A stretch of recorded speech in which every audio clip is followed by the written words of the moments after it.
All right, so today we're going to dive into this crazy world of decentralized finance with a project that, well, you've probably heard of it. Yeah. Shiba Inu.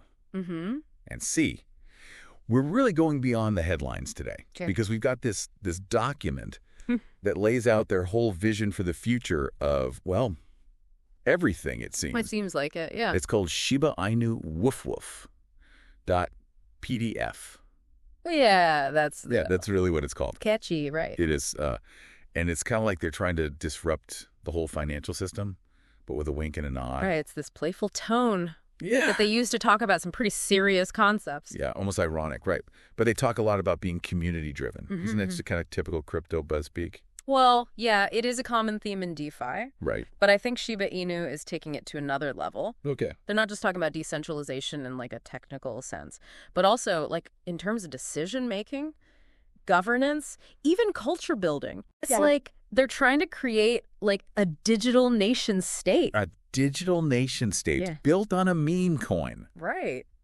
It's kind of wild. Okay, you got my attention now. But they're not just stopping it being a currency, right? Right. They've got this whole Shiba Inu zone thing happening in the metaverse. Yeah, the Whitepaper. Yeah, the Whitepaper. As they call it. Right, yeah. It really goes deep on this. And this is where it gets like really interesting, I think. Right. They're not just building another virtual world. Right. They're talking about like integrating DeFi into every aspect of it. So like ownership of digital assets, decentralized marketplaces, even new forms of like social interaction. Wow. All built on blockchain technology. So it's like video game meets Wall Street with a dash of Burning Man thrown in. That's a good analogy, yeah. It speaks to this broader trend of like merging the virtual and the physical worlds, right? Yeah. With DeFi at the center. Yeah, but hold on. Even the document itself brings up this big question. What happens when you try to scale a decentralized system? To handle real-world complexity, can a system built on memes really handle the trillions of dollars flowing through the global economy?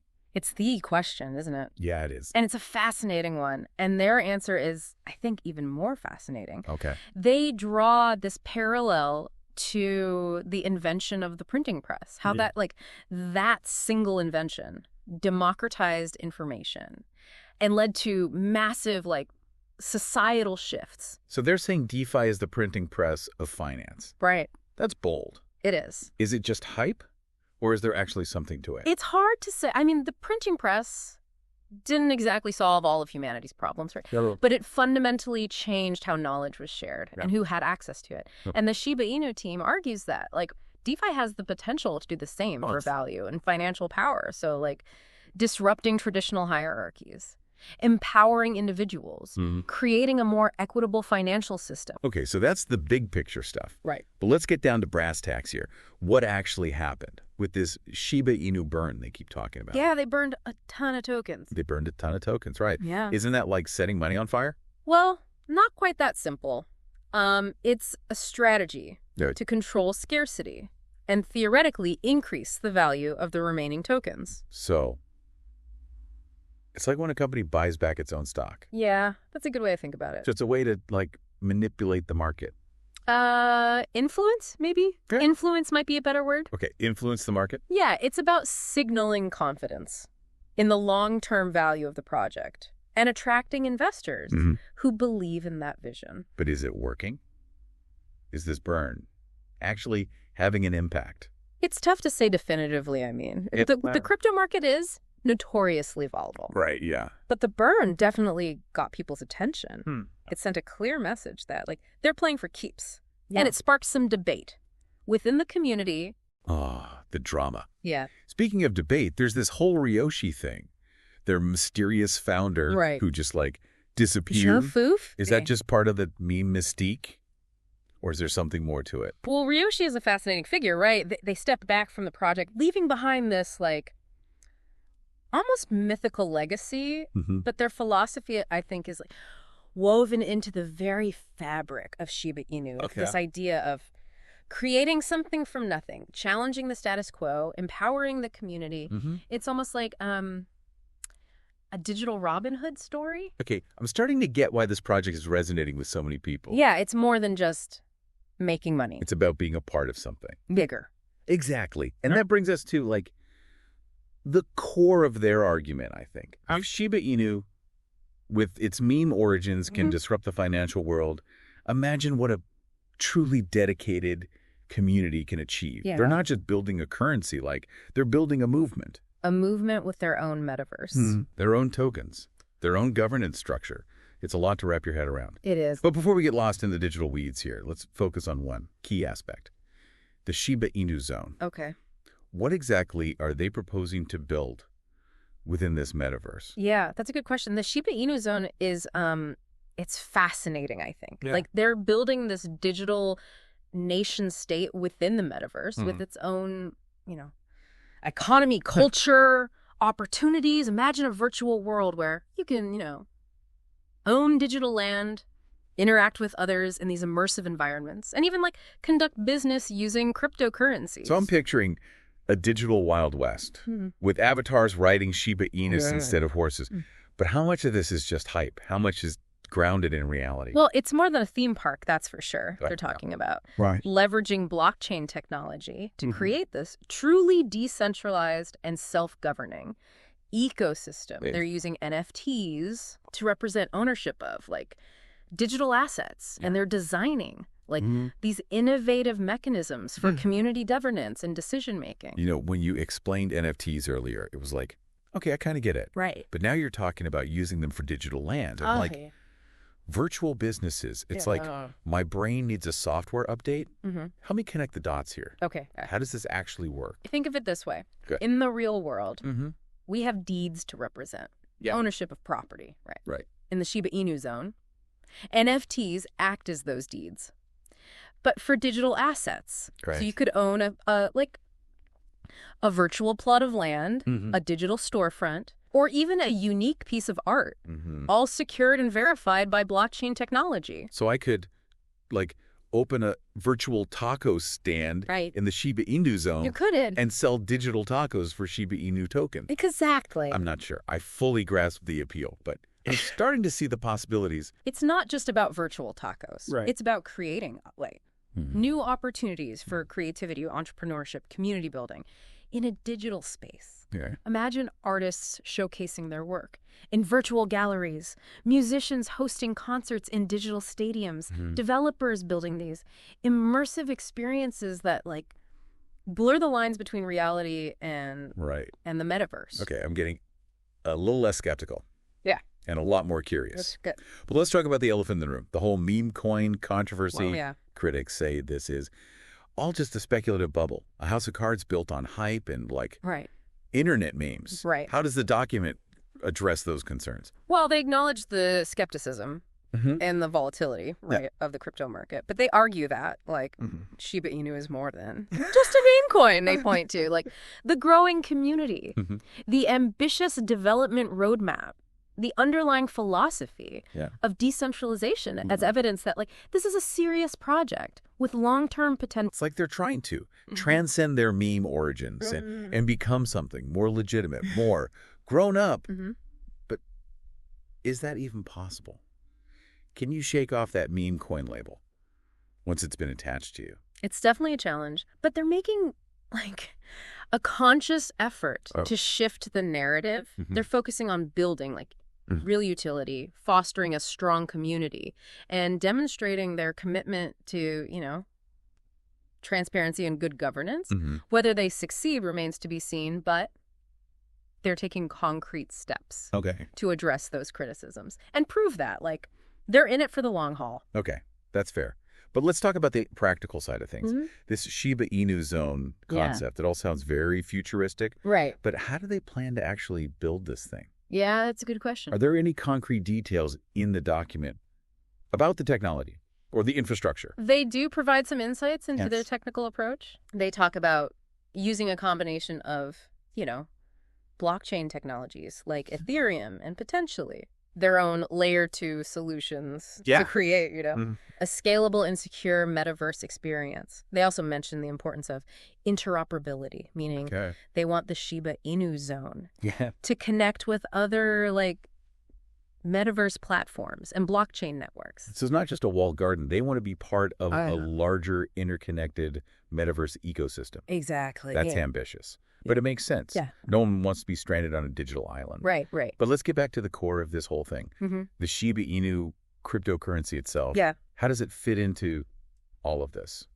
Well, the Shiba Inu token is like the fuel that powers the entire ecosystem it's used for. Transactions within the Shiba Inu zone for governance and decision-making within the DAO. Hold on. Back up a second. You said DAO. Remind me, what's a DAO again? A DAO, or a decentralized autonomous organization, is essentially a way to manage a project or organization. Using blockchain technology, it allows for transparent decision-making and community governance, with token holders having voting rights proportional to their holdings. So if I hold Shiba Inu tokens, You got it. I have a say in how the project is run. That's the idea. That's pretty cool. Yeah. But also a little scary. Right. I mean, what if the community makes bad decisions? Well, that's the risk with any democratic system, right? It's true. Yeah. But the idea is that by distributing decision-making power among, a large and diverse group of token holders, you can mitigate the risk of anyone, individual or group, having too much control. Okay, I'm starting to see how all these pieces fit together. Good, good. But I have to admit, it's a lot to take in. It is. We've got this meme coin that's trying to become something more, a metaverse where you can buy digital land with NFTs, a DAO where the community makes the rules. It's like the Wild West of finance, but in cyberspace. Yeah, it's definitely a wild ride, and it's one that's just getting started. Yeah. The document itself concludes with this, call to action, urging users to join the Shiba Inu community and help shape the future of decentralized finance. So they're putting their faith in the power of the people. They are. But are people really ready to embrace this level of decentralization? That's a good question. I mean, it's a big ask to expect everyone to become crypto experts and DAO participants. It's true. There is a learning curve there. Right. But there's also a growing awareness and interest in these technologies. Yeah. And the Shiba Inu team is betting that as more people experience the benefits of decentralization, they'll be more willing to participate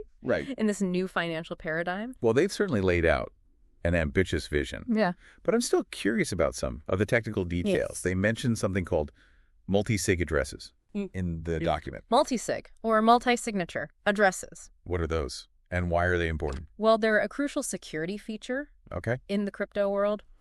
They require multiple parties to approve a transaction before it can be executed, like a digital safety deposit box that needs multiple keys to open. Okay, I'm starting to see why that would be important. Wouldn't that slow things down? It could. Imagine having to get multiple approvals for every transaction.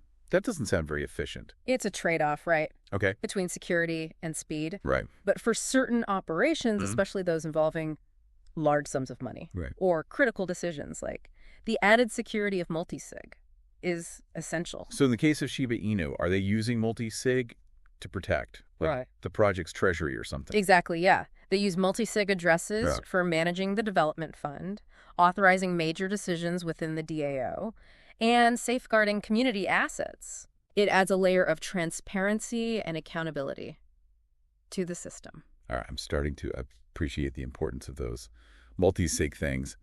But they also mention multi-sig emergency address. Right. That sounds pretty serious. What's that all about? Well, the multi-sig emergency address is a break the glass in case of fire solution. Okay. It's a backup system designed to be activated only in extreme situations, a major security breach or some unforeseen event that compromises, the primary multi-sig addresses. So it's like the nuclear launch codes of the Shiba Inu world. That's a dramatic way to put it. But essentially, yes, it's a last line of defense to protect the community and the project's assets from catastrophic scenarios. Okay, that makes sense.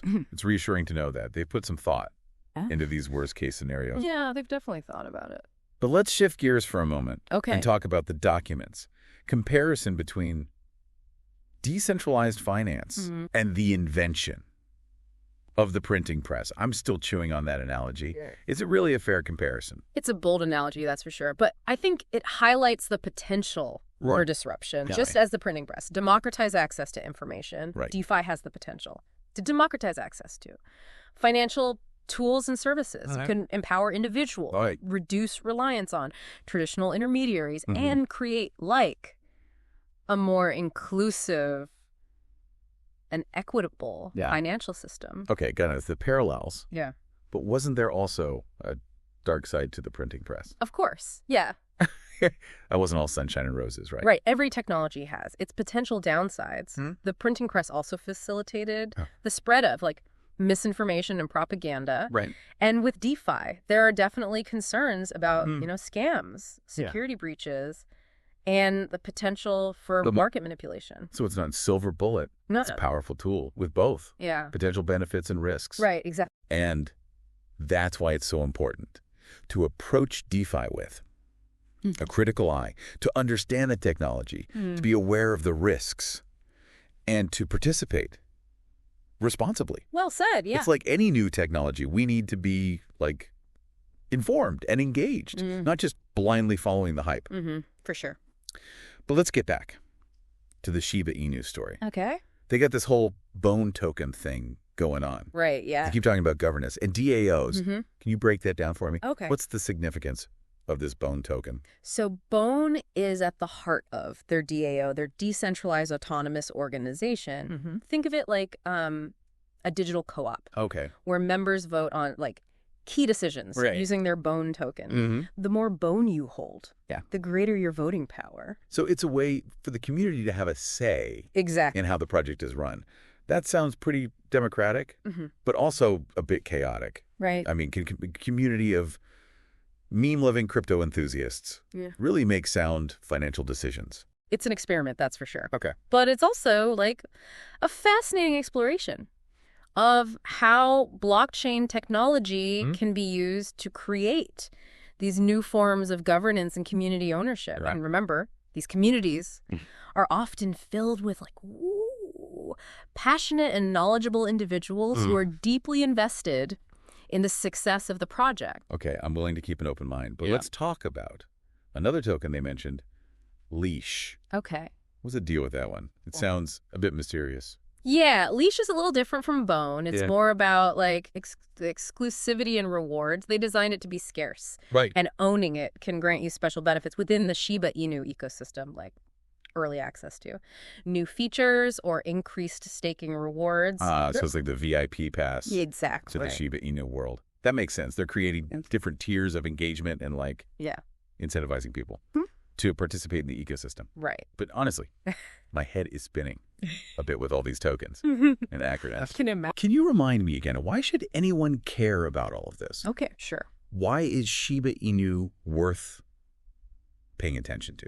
Well, it's easy to dismiss Shiba Inu as just another meme coin. Right. But they're doing something interesting here. Okay. They're pushing the boundaries of what's possible with decentralized finance, experimenting with new forms of governance, community building, even virtual world creation and their success or failure could have broader implications for the entire crypto space. So they're like the canaries in the coal mine of DeFi. That's a good analogy. If they succeed, it could signal a new era of decentralized finance. Right.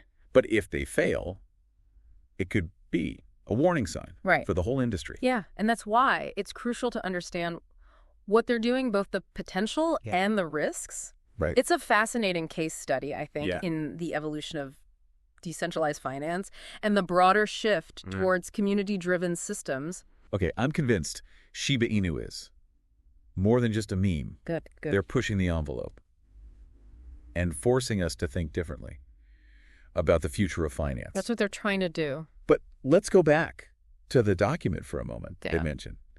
This pivotal event, the transfer of a large portion of Shiba Inu tokens to a specific wallet address. What was that all about? You're talking about the infamous burn wallet. Yeah, the burn wallet. This was a deliberate action by the Shiba Inu team to reduce the circulating supply of tokens. They essentially sent a huge chunk of tokens to a digital black hole, basically, effectively removing them from circulation forever. Okay, hold on. They destroyed a massive amount of their own currency. That sounds counterintuitive. Why would they do that? I'm still trying to wrap my head around this token burn concept. Yeah. Seems like a risky move, right? It is. What was the strategy behind it? Well, the burn is all about scarcity. Okay. Remember those limited edition baseball cards we talked about? Right. The fewer there are, Yeah. the more valuable they become. It's the same principle with cryptocurrencies. Right. Okay. By reducing the supply of Shiba Inu tokens, they aim to increase the value of the remaining tokens. It's like a controlled demolition to make the remaining structure more valuable. Right, exactly. But could that backfire? It could. What if it, spooks investors? Yeah. And makes them think Yeah. the project is unstable? Well, it's a gamble, no doubt. Yeah. Some critics argue it's like a manipulative tactic to artificially inflate the price. Right. But the Shiba Inu team sees it as like a long-term strategy to build value and demonstrate their commitment to the project. It's definitely a bold move. It is. But let's zoom out for a moment here and talk about this broader DeFi landscape. Right. Shiba Inu is just one player in this rapidly evolving space. Where do you see things going in the next few years? It's an exciting time to be watching this space, for sure. Okay. DeFi is still in its early stages, but it's growing rapidly. We're seeing innovation in, like, lending, borrowing, trading, insurance, even new forms of digital identity and reputation systems. It sounds like DeFi is poised to, disrupt almost every aspect. It really does. Of the financial system. But are traditional institutions just going to sit back and watch this happen? Well, they're definitely paying attention. Some are exploring ways to integrate blockchain technology into their existing systems, while others are more hesitant, kind of waiting to see how things play out. It feels like we're on the cusp of a major shift in how we think about and interact with money. Right. But there's also a lot of unknowns. Regulation, security, scalability. These are all big challenges that need to be addressed. Absolutely. DeFi is not a silver bullet. Right. It comes with its own set of challenges and risks. But it also offers this unique opportunity to reimagine the financial system, to make it more inclusive, transparent, and equitable. And that's ultimately what makes this so compelling. Right? Right. It's not just about technology. It's about the potential to create a better financial future for everyone. Precisely. And that's why it's so important to have these conversations to explore the possibilities and the challenges and to engage with the communities and technologies that are shaping this new landscape. Well, this deep dive into Shiba Inu has certainly opened my eyes to the possibilities and the complexities of DeFi. It's a wild ride, and it seems like we're just getting started. It is a wild ride, and I suspect it will have many more twists and turns along the way. Yeah, no doubt. So to our listeners, we encourage you to, keep exploring, stay curious, and engage with the world of decentralized finance. This is an invitation to join a movement that is reshaping the very fabric of our financial systems. It's a chance to be a part of something truly transformative. What role will you play?